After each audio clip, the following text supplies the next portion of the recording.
Šiame video tada mes parodysime, kaip nusistatyti AS24 Pass and Go aparatėlį. Jeigu mes jau pasijungiame, tai kas būtina žinoti. Aparate turi būti nustatytas teisingas ašių skaičius. Šiame variante matote, kad ašys yra nustatytos dvi. Jei mes važiuojame su standartiniu vilkiku, 2 ašys plus priekabos 3 ašys, būtina persistatyti ašis į 5. Jeigu tai bus 3 ašys, į 6. Tai standartiniam 2 ašiai reikia nustatyti 5. Kaip tai padaryti, tai reikia laikyti į kairę arba į dešinę ir ašis bus perstatytos. Tai dabar mes laikome mygtuką dešinę ir keičiasi ašių skaičius. Nustatę 5, paliekame ir ašis įsisaugo automatiškai. Kitas dalykas – užsakytos kelių paslaugos. Kelių paslaugas aprašymą rasite instrukcijoje, kuri yra pridedama prie pačio kelių aparato. Tai pirmame puslapyje jūs matote paslaugų kodus ir kuriuose šalyse šitas aparatėlis veiks.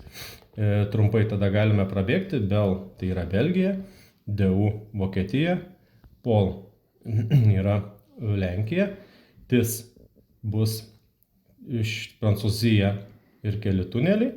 Ką matote, VIA tai pagal instrukcijas Ispanija, Portugalija, ET1 mes matome, kad tai yra Austrija, keli tiltai ir ITA yra Italija. Tai būtina nusistatyti, pasižiūrėti, kad šios paslaugos būtų aktyvios jūsų aparatėlį. Jeigu ši paslauga bus perbraukta, reiškia, ta paslauga yra neaktyvi toje šalyje.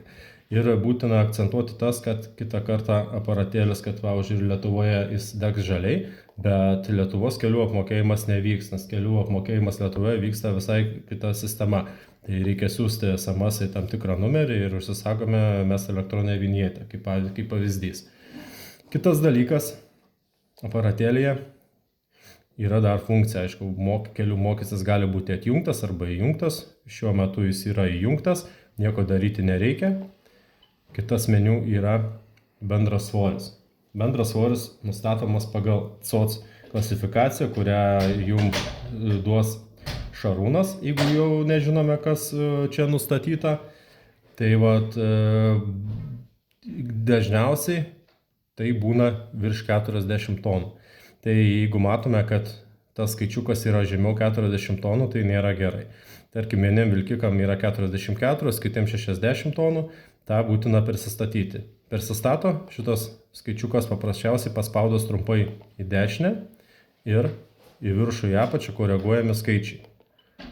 Jeigu pas mus yra 44 pagal COC klasifikaciją ir nusistatome 44. Taip, šitą darome nuliukus ir nustatymas išsisaugo paspaudus ir palaikius į dešinę. Viskas, nustatyta.